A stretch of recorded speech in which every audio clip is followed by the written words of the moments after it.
Hello and welcome to lesson 35 of my DP chemistry curriculum. Today we're going over structure 2.1.2. We're discussing how the ionic bond is formed by electrostatic interactions between oppositely charged ions. So we should be able to deduce the formula and name of ionic compounds from its ions, including polyatomic ions. In addition, we're going to be going over binary ionic compounds, how they're named with cation first, followed by anion, and anions adopt the suffix "ide." We'll be able to interconnect names and formulas of binary ionic compounds, and we'll be doing some practice. Furthermore, there are a few polyatomic ions that you must memorize for the DP chemistry exam. These are listed here, but I will list them again later down in the lesson. So without further ado, let's get started. And to get started, we have to remember a little bit from last lesson, which is where we learned that metals tend to lose electrons to become stable and fulfill the octet rule. They become cations. Nonmetals tend to gain electrons and they become anions. So the question is, what happens with those electrons? Where do they go? Where do they come from? And furthermore, what happens when you put a cation and an anion near each other? So I've got an example with sodium and chlorine right here. When we look at sodium, it has 1, 2, 3, 4, 5, 6, 7, 8, 9, 10, 11 electrons. Chlorine, on the other hand, has 1, 2, 3, 4, 5, 6, 7, 8, 9, 10, 11, 12, 13, 14, 15, 16, 17 electrons. But the thing is, we know that sodium as a metal wants to lose that electron. So it'll lose this valence one and it'll take a little trip over to the chlorine. And we get these two new ions. Sodium now has only 10 electrons and it gets smaller. We learned that cations tend to get smaller. Furthermore, we put a charge around it. This becomes positive. Chlorine, on the other hand, has 1, 2, thought I was in my highlighter. It has the one from sodium, but it also has 1, 2, 3, 4, 5, 6, 7, 8, 9, 10, 11, 12, 13, 14, 15, 16, and now it has 18 with those two. We know that it also will adopt a charge now that it has gained an electron. It becomes negative. So now we have our two ions. And this is where the electrons come and go, so that sodium can readily react with chlorine by giving it its electron. Now that we have a positive ion and a negative ion, they will feel a attractive force. We call these our electrostatic interactions. And what ends up happening is our sodium plus, which is now a small ion, and our chloride minus, remember we say "ide" when nonmetals become ions, come together and link. And we call that linkage right there an ionic bond. So more specifically, these are formed by the electrostatic interactions between oppositely charged ions. Oppositely charged ions. So that's the definition of an ionic bond. And it's very important to keep that in mind that these are all just electrostatic interactions. Like everything else we've already learned about ions and orbitals and ionization energy and electron affinity, it's all electrostatic interactions.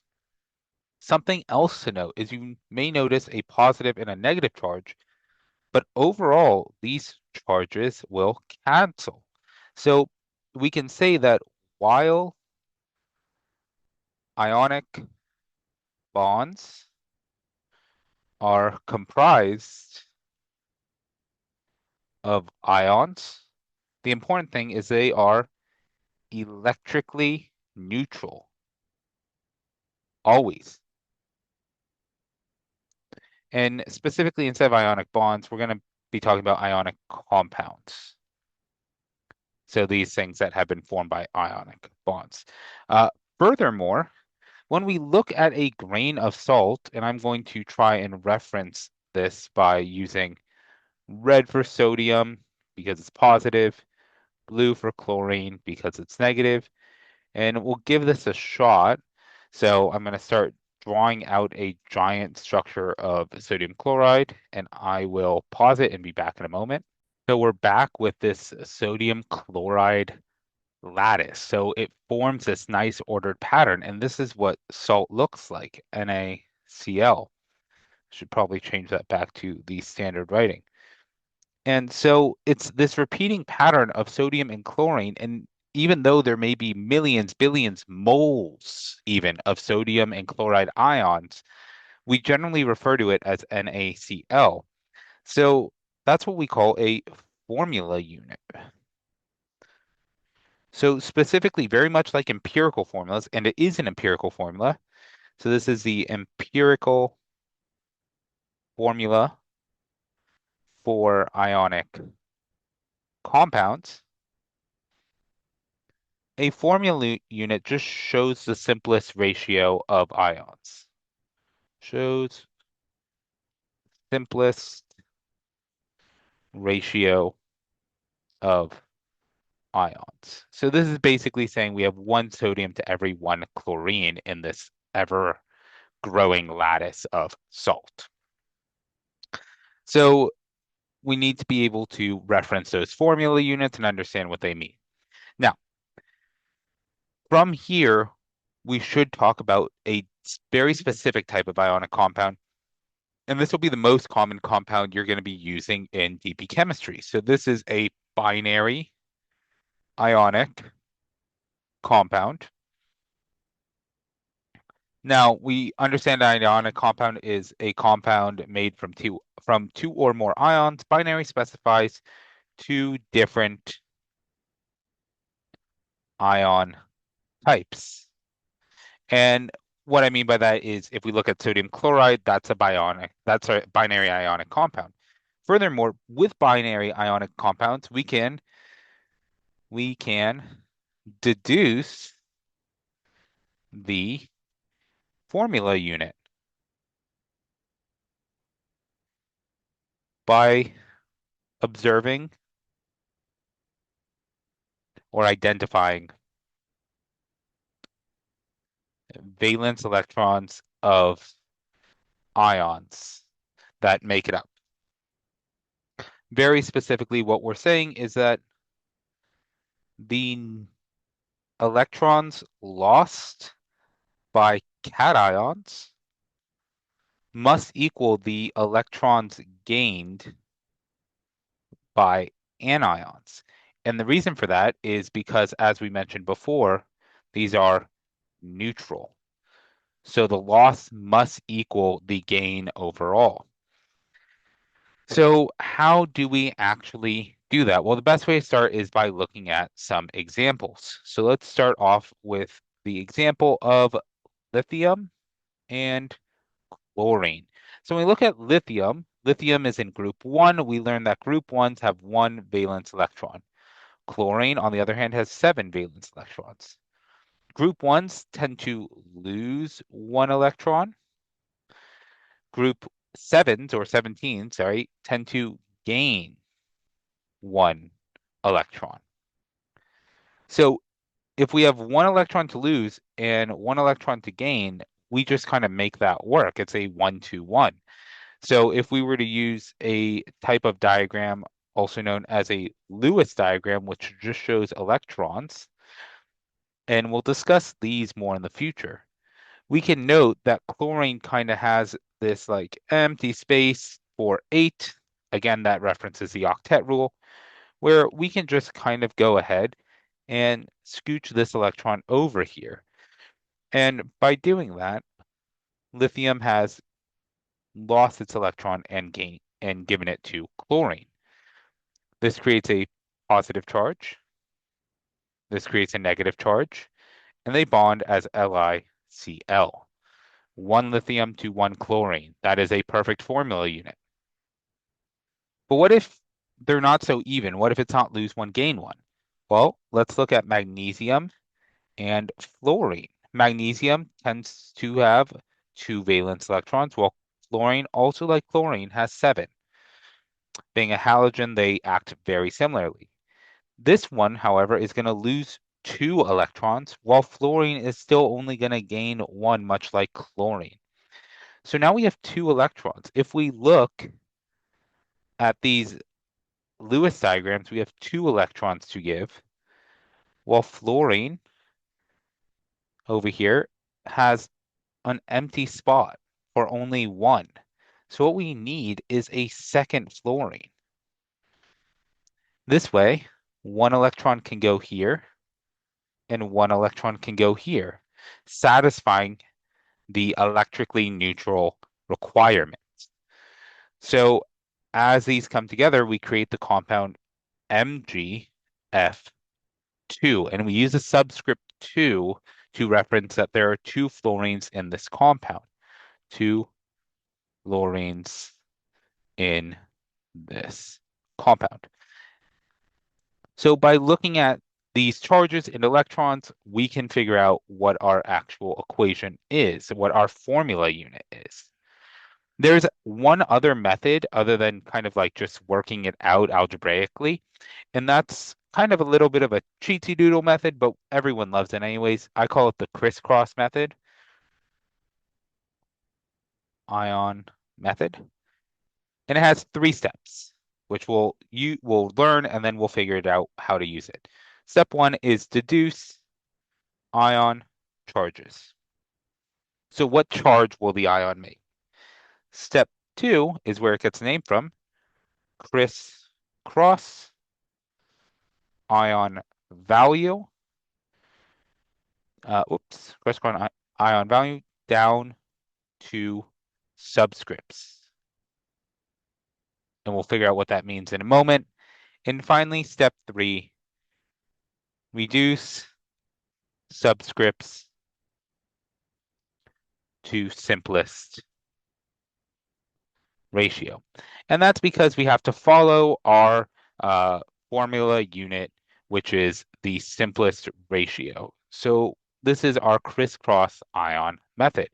So we'll test it out with something a little wild. So let's start out with a couple examples, and we'll do calcium and nitrogen. So before I even start, maybe try this top method up here, see if you can figure it out. And then if you can, awesome. If you can't, stick around for crisscross. So with calcium, we know it has two valence electrons and nitrogen has five valence electrons. Therefore, we know calcium to fulfill the octet rule will lose those two and become Ca2 plus. Nitrogen will gain 3 to become N3 minus. And if you remember the previous lesson, we call it nitride at this point. So what we're going to do is crisscross down to subscript. So before I do that, I'm going to set up a formula unit that I can put the subscripts in. So crisscross, and you'll notice those values shift. So calcium gets a 3, nitrogen gets a 2. And so the simplest ratio between 3 and 2 is already 3 and 2. Therefore, our formula is Ca3N2. And there we go. We don't have to do any weird checks. You just take the ion charge and you swap it around and you get your answer for the formula unit. So what if we try something a little different? Let's try beryllium and oxygen. Beryllium also has two valence electrons and will create a Be2 plus charge. Oxygen has six valence electrons and will create an O2 minus charge, as oxygen wants to lose those, oxygen wants to gain those electrons. So what we do from here is we're going to set it up to crisscross. So BeO, and we'll put the two there, and we'll put the two here, and we get Be2O. And we look at our ratio, 2, 2, 2. Well, 2, 2, 2, while fun to say, is not the simplest ratio. This can become 1, 2, 1. And 1 to 1 is a much simpler ratio. So we will actually change this to become Be1O1. But we're not done yet. We actually don't write ones. Don't write once. We learned that a little earlier. You notice I didn't write a 1 here on lithium or here on chlorine. I don't write it with Na or Cl. We don't write ones. We just assume it. So we just change it to BeO. And there we have it. That's a crisscross method. It's my favorite method. It works every time for any compound, and we'll even see it as we start doing more advanced ionic compounds. So, how do we name these? That's the next thing. Naming binary compounds. So, we kind of have a little bit of an idea. We notice that I always put the cation, then the anion, and we do that with naming. So, as we name, number one, we write the cation first. Then, number two, we write the anion. But what you have to remember about the anion is that anions change their suffix to "ide." We learned about that in the last lesson. So, a couple examples just to keep your mind fresh is that chlorine becomes chloride. Nitrogen, if you can guess, becomes nitride. Hydrogen, which can sometimes be an anion, becomes hydride. And so we change that suffix to "ide." Furthermore, we use a space between the metal and the nonmetal, or the cation and the anion. The other exception before we practice this, we learned in the last lesson too, is that transition metals or transition elements have that little extra. Uh, Transition metals gain Roman numerals to identify charge. In other words, also oxidation state, how positive they are. So a couple examples here was Cu plus becomes copper 1. Iron 3 is Fe3 plus. We can do it both ways. And just to keep some consistency, I'm just going to change the color of this. All right. So with that out of the way, let's do some practice. We're gonna make some names out of compounds and make some formula units out of names. So I'm gonna write down some practice problems, and what you can do is copy them down, pause it, and see if you can give it a shot. We'll do 6. LiCl, try and write the name, MgF2, then, oh, not 5. Don't know how I jumped that far. Copper to nitride, and then we'll do 4. Sodium phosphate, 5. We'll try Ca3N, and 6. We'll try FeO. So go ahead, try them yourself, pause the video, and come back. Otherwise, let's get started. LiCl becomes lithium chloride. It becomes IDE. MgF becomes magnesium fluoride. Copper to nitride, Cu. N, copper has a 2 plus, so the N will get the 2. Nitrogen has a 3 minus, so the Cu will become a 3. Cu3N2. I'm just doing the crisscross method, but in my head. So that's 2 plus and 3 minus, and I just crisscross those values. So sodium phosphide, whoops, I said phosphate. Let me just go ahead and change that. We're not quite there yet, so we are going to go over that in a minute, but if you struggled with that because you paused the video, I apologize. This will become Na3P. Phosphorus has a 3 minus. Na has a 1 plus. Ca3n just becomes calcium nitride, and FeO. O, I know, tends to have a 2 minus charge. Therefore, Fe must have a 2 plus charge if they are a 1-to-1 ratio. So this is going to become iron 2 oxide. So there we go. This is how we name binary ionic compounds, as well as how we figure out formula units of binary ionic compounds. So the last part of this lesson is going to be about what we call polyatomic ions. Ions meaning things with charge, atomic meaning atoms, poly meaning more than one. So we can figure that from the name, these are ions made from more than one. We'll write that one out, one atom. So it turns out sometimes we can get ions that are more than one atom bonded together. These are actually held by covalent bonds, held together by a covalent bond.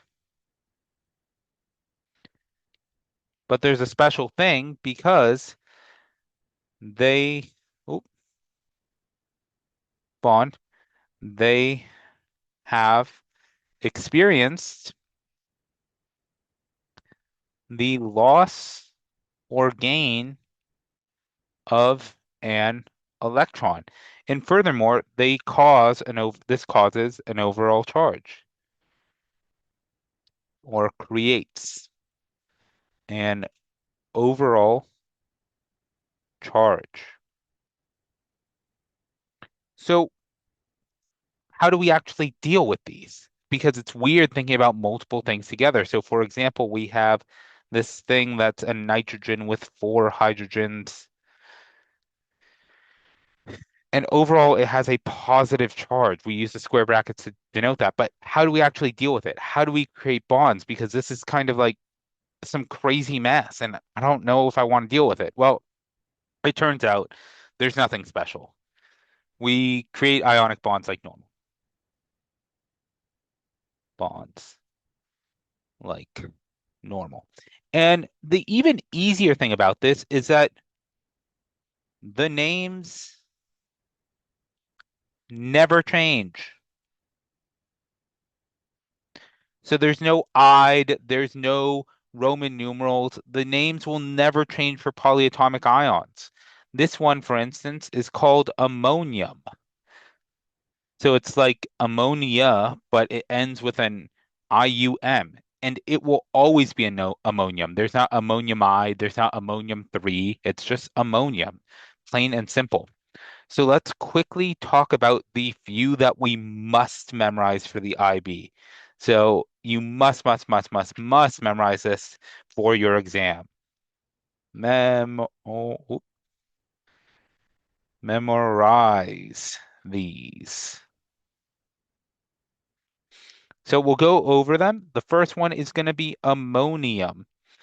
This is the only positive one you need to know. NH4 plus. It has a +1 charge overall. Following ammonium is one of the most common ones you'll see, hydroxide. It's what we use to make something basic. Generally, hydroxide is what we refer to as base. If something's alkaline, we have hydroxide in solution. Nitrate.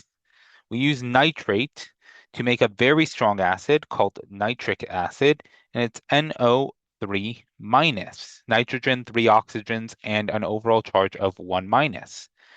We have hydrogen carbonate, all one word, carbonate, and that's not NHCO3 minus. You may have heard of this as bicarbonate. Or maybe when you bond it with sodium, it becomes sodium bicarbonate, which is baking soda. So that's the main anion of baking soda. We could just have carbonate. So it's the same thing, but without the hydrogen, which actually becomes CO3 2 minus. This is our first one with a 2 minus charge. The next one is sulfate, SO4 2 minus. And lastly, we have phosphate, PO4 3 minus. So you must memorize these seven. You have to be able to use them and you have to be able to recognize them and know their charge. It is of the utmost importance. Sometimes there will be questions on the exam that literally just ask you to figure out what these are, and that's the easiest mark you can ever get. So let's practice using them, and then we'll call it a day with this lesson. So we'll only do two. If we look at ammonia, we'll do three. Ammonium nitrate. So ammonium has NH4 plus, nitrate is NO3 minus. 1 plus, 1 minus, that's pretty easy. We can put them together and this just becomes NH4NO3, and that's ammonium nitrate. Pretty straightforward. But what if you need more than one? Well, let's talk about ammonium nitride. So this is why the names are so specific. Nitride tells us we're dealing with N3 minus, while ammonium is still NH4 plus. So we can actually use our crisscross method still, NH4, N. And if we crisscross, we get a one subscript and a three subscript. But the issue is if I write NH4 3, that looks like NH43. We cannot have that. Furthermore, we don't write that one that's right here anyways. What's that doing there? So let's get rid of it. So we're going to recorrect this with NH4 parentheses 3N.